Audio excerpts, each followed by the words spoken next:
When they both turning back. Two people, two directions. Some relationships end like a door slamming shut, but some end like a sigh, light but lingering in the hearts of those left behind. Dakota left on a cold winter evening. She dragged her suitcase down the long hallway, not crying, not blaming, not looking back. Jamie stood still in the kitchen, her hands clasped together as if afraid they would shake. No one said a last word. There were things that only hurt more when said. After the breakup, their worlds split into two directions. Dakota learned to recover, little by little. Jamie learned to accept the silence she created. But no matter how far they went, what they left in each other remained like an echo, not disappearing, just becoming softer. And one day, those two once parallel paths unexpectedly intersected again. An unexpected message. One April afternoon, as the streetlights were just coming on, Dakota received a text message from an unknown number. Dakota, I'm sorry to bother you, but there's a painting of yours.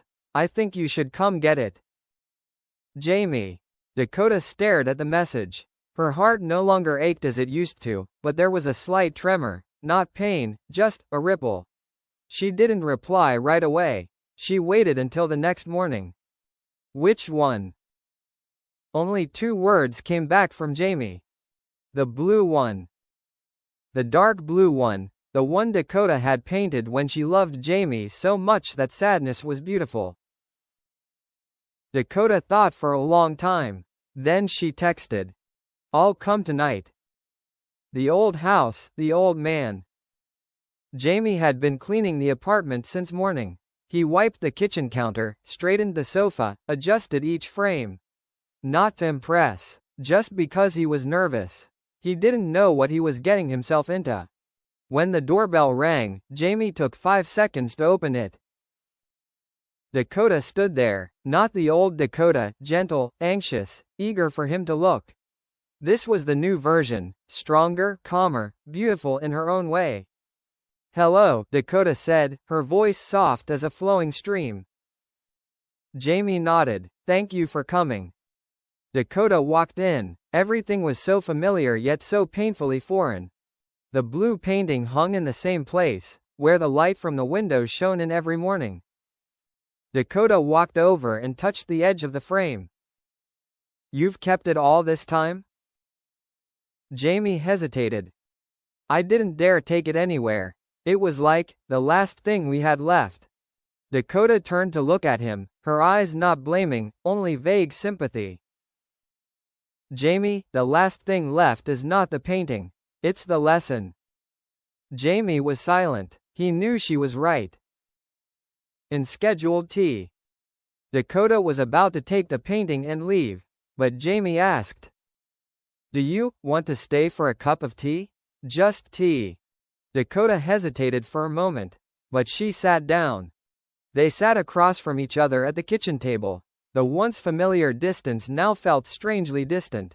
Even the slight clink of the sugar spoon against the rim of the cup sounded too loud. Finally, Dakota spoke first. I used to think I was never good enough for you. Jamie was startled. Dakota, that's not it. I know, she smiled, I know now. But at the time, I loved you so much that I couldn't see anything else but you. Jamie bowed her head. You hurt me so much.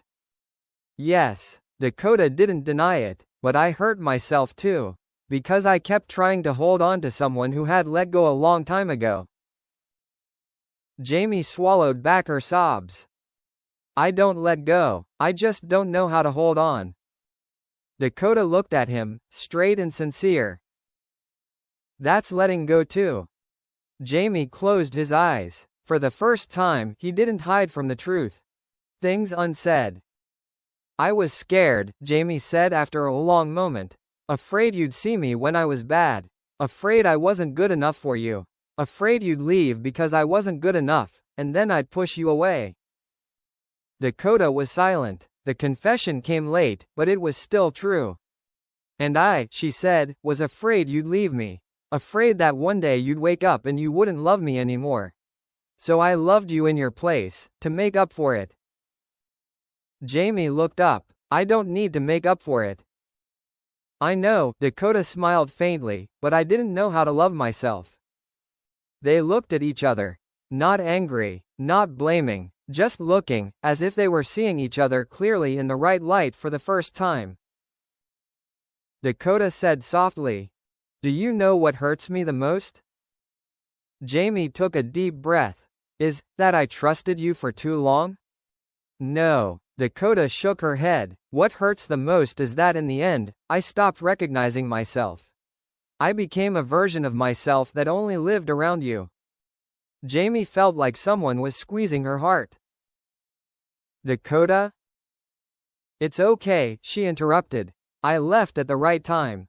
If I had stayed, I would have become someone else. Their new person.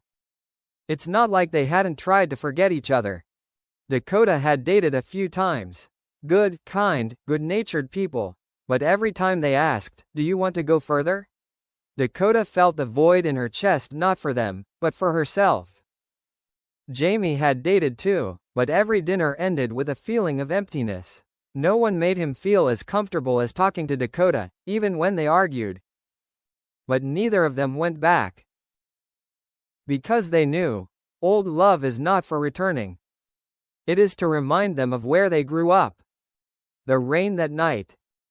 Dakota looked out the window. It had started to rain. Not as hard as the night they broke up, but enough to bring back memories. I used to hate rain, Dakota said, because I remember that night. Jamie bit her lip. Me too. Every time it rained, I thought, I wish I had said something different. Did something different. Dakota nodded. I used to wish I had been more patient. Then she smiled painfully.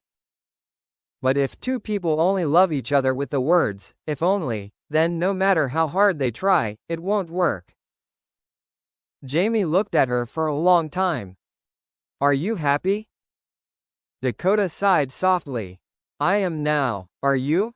Jamie was silent for a moment. I used to think if you came back, I would be happy. But now I'm not sure that would be good for you. Dakota smiled, warmly this time. Thank you. When two lines intersect. Dakota stood up, about to take the painting. But Jamie said, "Can you leave it here? I'll bring it back when you need it." Dakota smiled with narrowed eyes. Why do you want to keep it? Jamie looked straight at her, not avoiding her.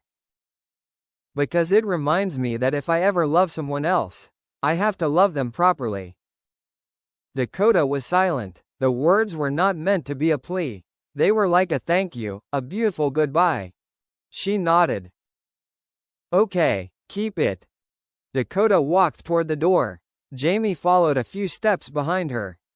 When Dakota's hand touched the doorknob, Jamie said, Dakota, if that day you had known to say that you were weak, that you needed me, would things have been different? Dakota turned around, her hair brushing her shoulders, her eyes as soft as an early summer morning. No, she replied as lightly as the wind. Because that day, neither of us were mature enough. Jamie opened his mouth but said nothing, not because of pain, but because for the first time, he understood. Dakota smiled at him, the smile of someone who had forgiven. It's enough now, for both of you. Then she walked out. No rain on her face. No loud slam of the door. Just the sound of soft footsteps leaving, like a page being turned to a new chapter. After the door closed, Jamie stood in silence for a long time, but unlike the last time Dakota left, this time there was no loss. Only a strange peace. Dakota walked through the light rain, her shiny black hair soaked with water. But she didn't feel cold. Something inside her chest softened, like a scar finally healing. They both smiled, in different places, but for the same reason. They had grown out of each other. A future that doesn't belong together, but is beautiful in its own way. Dakota hung new paintings in his new apartment. Bright colors, free lines. No more dark blue. No more heavy. Jamie returned to his office, opened his sketchbook to design the coffee shop he had dreamed of. For the first time in months, he drew a future that wasn't forced. Their love was beautiful, painful, wrong, right. But the most important thing is, it ended in a way that made both of them better. Not everyone who passes through our lives is destined. Some people are simply lessons. Some are the reason we are strong. And some are the drop point for us to start over. Dakota and Jamie were all of those things to each other. No turning back. No holding back. No regrets. Simply two people who loved, lost, and learned to move on. And sometimes the best ending is when two people can stand in front of the past and smile.